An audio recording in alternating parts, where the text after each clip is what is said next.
Bridge की light बंद करके करा देंगे ना। क्या होता है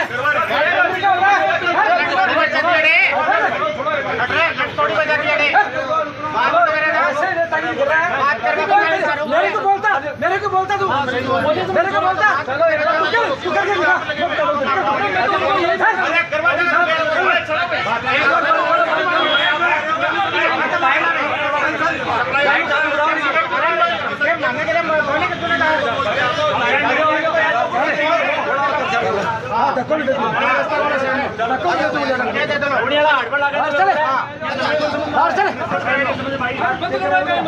लाइट चली गई जनरेटर चालू है।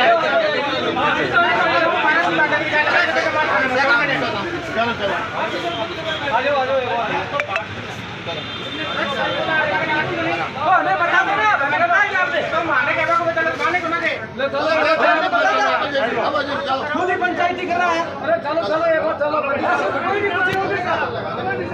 देश में नियम भी है कानून भी है सारी चीजें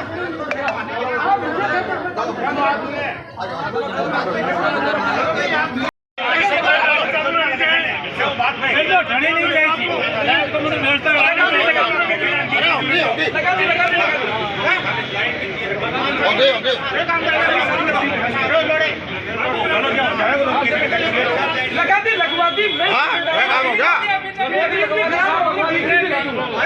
सही है सर लगवा दी भाई ठीक है 2 मिनट में जाएगी तो हमारी जिम्मेदारी है। भारत के दूध कोई चीज हो तरकी ताने अनधिकृत रूप में प्रवेश नहीं करना चाहिए। 2 आदमी जाता वो नहीं मानते थे माने खेपा 2 ही आदमी गया से खेपा थे की बात करवा की कहीं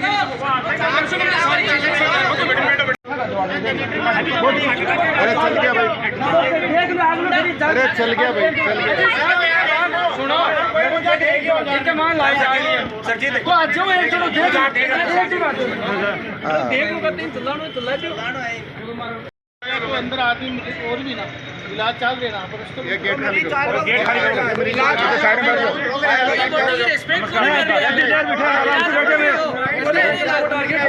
साइड में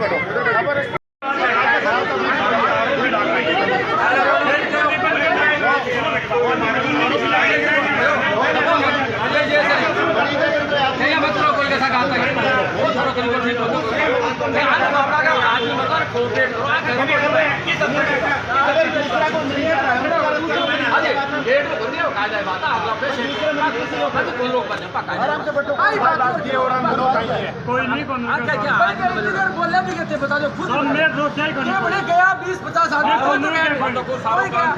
लेकिन फिर भी आरोपी लग रहे हैं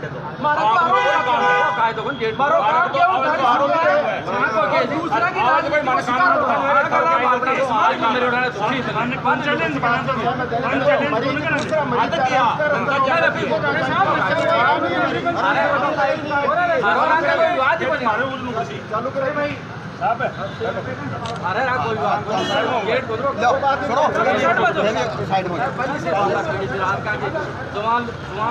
फीस नहीं ली है लेकिन उसके परिवार को हम न्याय दिलाएं, इसके लिए हम प्रयास करेंगे। एक बड़ी बात है जी, दूसरा हॉस्पिटल को जो नाम आप बताए हो दूसरा हॉस्पिटल है और गलती भी बैठाई है तो बॉडी जा लेकर के बैठाई नहीं। वो बैठने का कारण ये था कि जब उसकी लेके पेशेंट को यहाँ आए तब यहाँ आते आते वो ख़त्म हो गई थी, तो इसे हॉस्पिटल के सामने वो सारा काम हुआ, अंदर भी उसको ले लिया था।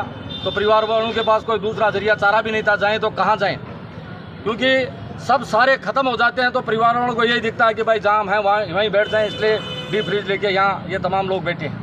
परिवार मांग के कर रहे हो? नहीं, मांग की तो अभी चर्चा चल रही है। परिवार के लोग और कई लोग आसपास के लोग जो उनके साथ हैं रात से, वो चर्चा इस बात के कर रहे हैं। कई चीज़ें पे हो रहा है, विशेष तौर से परिवार की बड़ी इच्छा ये है कि कैसे ये लेडीज़ ख़त्म हुई उसका मुकदमा पुलिस करे, मुकदमे के बाद पोस्टमार्टम करवाएं, इसका सारी चीज़ का खुलासा हो जाएगा। क्योंकि ऐसे पता नहीं चलता कि कैसे ये लेडीज़ ख़त्म हुई। तो परिवार वालों की प्रथम दृष्टिया जो पुलिस का काम तो देखो ऐसे चलता रहता है, पुलिस तो अपना काम करती रहती है ऐसे। थोड़ा परिवार वालों पे प्रेशर बनाती है पुलिस कि कैसे भी परिवार वाले यहाँ से उठ के चले जाएं। लेकिन ये रिंग्स के लोग हैं, रिंग्स के लोगों के साथ ही साथ हम तमाम लोग भी आज के इसे धरने में इनके साथ हैं। निश्चित पुलिस को भी ऐसा करने नहीं देंगे और पुलिस को भी ये कहेंगे कि आपका काम व्यवस्था बनाने का, लॉ एंड ऑर्डर आप बनाएं। निश्चित ही जो हॉस्पिटल है उसके सामने जो गेट है ये गेट खुला रहे और भी जो पेशेंट है वो सुचारू रूप से अपना इलाज यहाँ कराएं। इसमें हमें कहीं भी ऐतराज़ नहीं है। लेकिन पुलिस से भी ये कहना चाहेंगे आपके माध्यम से कि भाई परिवार के बहुत बड़ा परिवार को नुकसान हुआ है, एक जवान लेडीज़ ख़त्म होगी, उससे बड़ा कोई नुकसान हो नहीं सकता। इसलिए पुलिस को भी इस बात का ध्यान रखना चाहिए कि पीड़ित पक्षकार है उसको ज़्यादा परेशान नहीं किया। ईश्वर ने उनको तो पहले ही परेशान कर दिया। इसलिए इस बात के लिए भी हम कहना चाहेंगे पुलिस को दखलंदाजी सिर्फ लॉ एंड ऑर्डर अपना बनाए। यदि कानून का कोई उल्लंघन करता है तो पुलिस ऐसे मामलों में समझाइश कर सकती है। उनका काम समझाइश का है, न कि व्यवधान करने का काम पुलिस का। ठीक है, परिवार के बात रही हॉस्पिटल ले रहा है ये नसबंदी खुलवाने के लिए एप्पल हॉस्पिटल डॉक्टर में एप्पल हॉस्पिटल लेकर के आए थे इसको, और एप्पल हॉस्पिटल के डॉक्टरों ने 10 तारीख को सुबह बुलाया था और शाम को 6 बजे ऑपरेशन थिएटर में इनको एंटर करवाया था। उसके जस्ट 20 मिनट बाद में वो वहाँ से ना तो परिजनों को सूचना दी किसी भी तरीके की, वहाँ से डेड बॉडी को लेकर के, डेड बॉडी थी या CPR दे रहे थे हमें कुछ मालूम नहीं है, वहाँ से एम्बुलेंस खुद ने बुलाई। परिवारजनों को किसी ने कोई सूचना नहीं दी। वहाँ परिवारजन एप्पल हॉस्पिटल में पूछताछ कर रहे थे कि हमारा मरीज़ है कहाँ। वो मित्तल हॉस्पिटल में लेकर के आ गए। यहाँ आने के बाद में उन्होंने क्या ट्रीटमेंट दिया या डेड बॉडी लेकर के आए थे हमें कुछ मालूम नहीं है। उसके बाद जस्ट यहाँ हम लोग जब पहुँचे तो हमारे से किसी ने, हॉस्पिटल वालों ने किसी ने बात नहीं की, ना डॉक्टर ने हमारे से बातचीत की। और जैसे ही हमें मालूम लगा कि हमारी जो पुत्र वधू है वो डेड हो गई है, तो हमने डॉक्टर से पूछना चाहा। डॉक्टर ने बात करना भी उचित नहीं समझा, तो हमने 2, 4, 5 लोग जो मिलने वाले थे हमारे सीकर में उनको बुलाया कि हमारे साथ में ये घटना हो गई है। उसके बाद डॉक्टरों ने एक साजिश के तहत दूसरे रास्ते से, हॉस्पिटल के गुप्त रास्ते से डेड बॉडी को बाहर निकाल दिया और वहाँ रोड के ऊपर एम्बुलेंस के अंदर रख दिया। जब हमने डेड बॉडी सर्च करना चाही तो रात को 12 बजे के समथिंग हमारे को ये बात मालूम लगी कि डेड बॉडी बाहर एम्बुलेंस के अंदर रखी हुई है। जब उससे पहले डॉक्टर से पूछा तो डॉक्टर ने मना कर दिया, हमारे को मालूम नहीं है। हम ये पूछना चाहते हैं कि डॉक्टर डर क्यों रहे थे इस बात से, हमारे हर बात का जवाब क्यों नहीं दे रहे थे। जब पेशेंट चल कर के आया था तो ऐसी कोई क्रिटिकल बीमारी भी नहीं थी। एक नसबंदी के ऑपरेशन को खुलवाने के लिए एक पेशेंट आया था, वो अपने आप में पेशेंट भी नहीं था। लेकिन इन सब चीज़ों को दरकिनार करते हुए ना तो हॉस्पिटल प्रशासन ने हमारे से बात की, और पुलिस प्रशासन की बात करूं तो अभी तक उन्होंने हमारी FIR लॉन्च नहीं की है।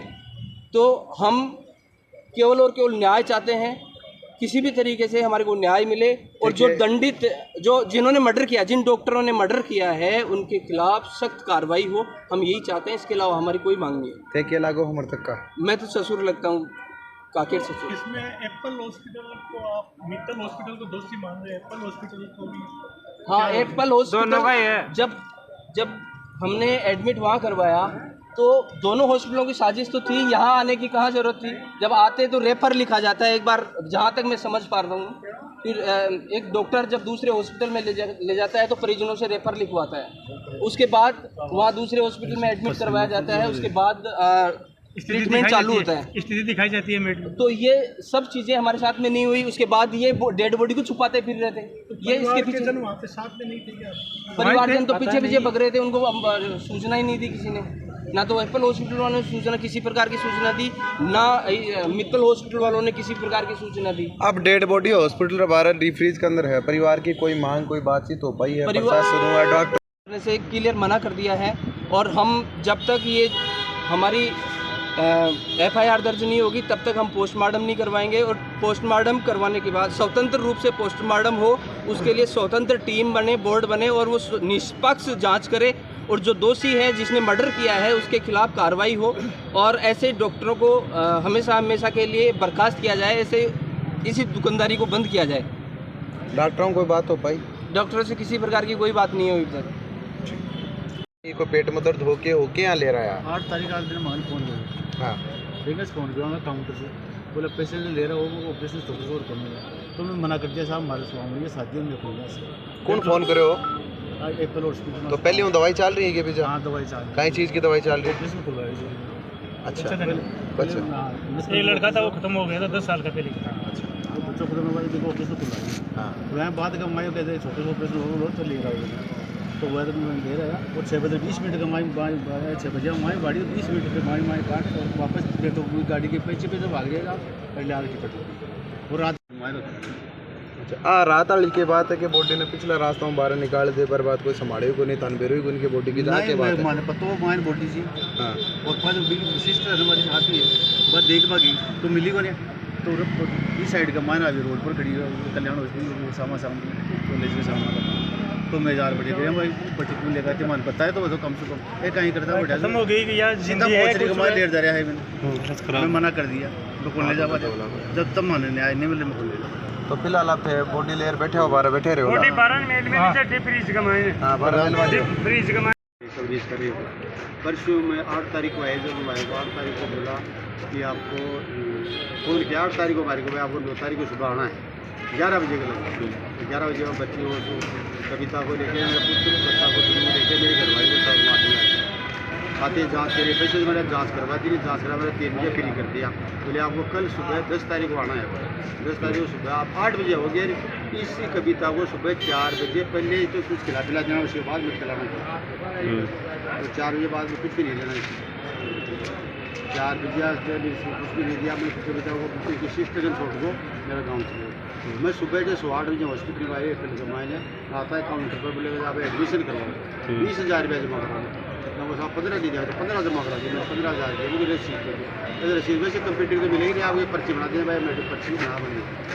चलो ये का इलाज चालू करो आधे घंटा बाद में गई ग्लूकोज की बोतल चलाई छोटी सी और वो 11:30 बजे के लगभग ऑफिस उतार के लगी उनको पास उतार दी अब चेक करनी चाहिए कि बोले आप ही चिंता मत करो हम लोग सब आ जाएंगे हो जाएगा करते करते 6 बजे तक हमारे को आश्वासन देते हैं 1 बजे सुबह 6 बजे कमाई बच्ची को अंदर लेके गए और 6 बजे 35 मिनट में या 40 मिनट पे इनके प्रातरी वगैरह सिलेबो लाओ ऑक्सीजन सिलेंडर लाओ तो 3 आदमी नीचे से भागे ऑक्सीजन सिलेंडर कंधा पे लेके जीना में उसे लिफ्ट को खोलो लिफ्ट को खोल के ऊपर लेके उसको लगा के मैं स्टेशन में ले नीचे आ गया अब मैं जी माने बेटा वाला में एम्बुलेंस सामान खड़ी है तो माने बोलेगा जब जगह नहीं है आप तो चिंता मनो अंकल जी आप तो ये इनके कहते कोई थोड़ी बेवसी आ गई सीधा मित्र में आ गया पीछे पीछे हमें हमारे ऊपर खा के ले गए मित्र में आकर इसको नीचे से एमरजेंसी में ले गए एमरजेंसी आते ही उनको चेक किया तो वो कर्मचारी के भाई इनकी तो स्थिति है CPR तो उनको ऐसा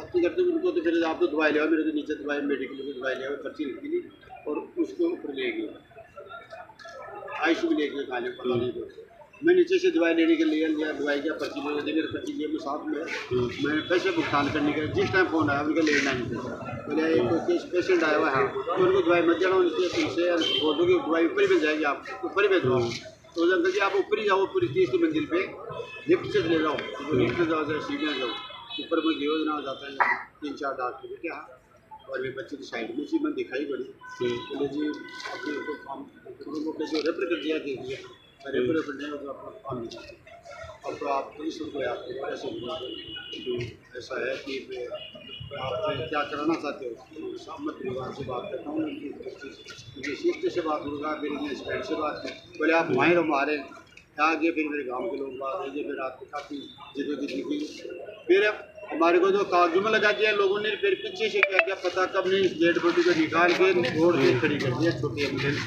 हमारे को पता 11 बजे ये थी मैं घर पे जाऊँ तो पहले बच्ची को देख के तो जाऊँ ना मैं मेरी बहन को तो इन्होंने कहा बोले अंदर तो नहीं है पर किशोर का यार एम्बुलेंस वहाँ खड़ी उधर कोने पे कॉलेज की तरफ तो आप नड़े के पास खड़ी थी जाके उसने देखा खोल के जाने की उसमें थोड़ा सा पानी वानी आ रहा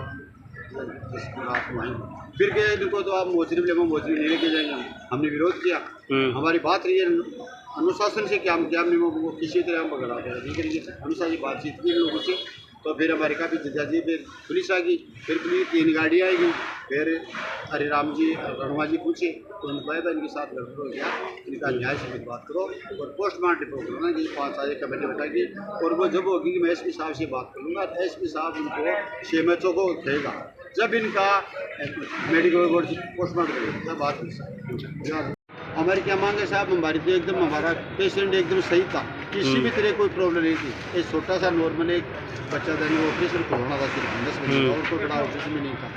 और हमारी बच्ची को जानबूझ के लोगों ने लापरवाही की वजह से बच्ची को हमारी को हत्या की है। इनकी हत्या का केस दर्ज कराना चाहते हैं। हमारा मुद्दा एक हो गया कि हमारे साथ हो गया, आने वाली कोई और गरीबी के साथ हो सा नहीं हो। हमारा एक मुख्य मांग ये है साहब, भाई इनका FR दर्ज हो और इनको दोषी को सजा मिल जाए हमारी तो अच्छा है। आपका नाम क्या? मेरा नाम आदिराम निखारवाड़ है सर।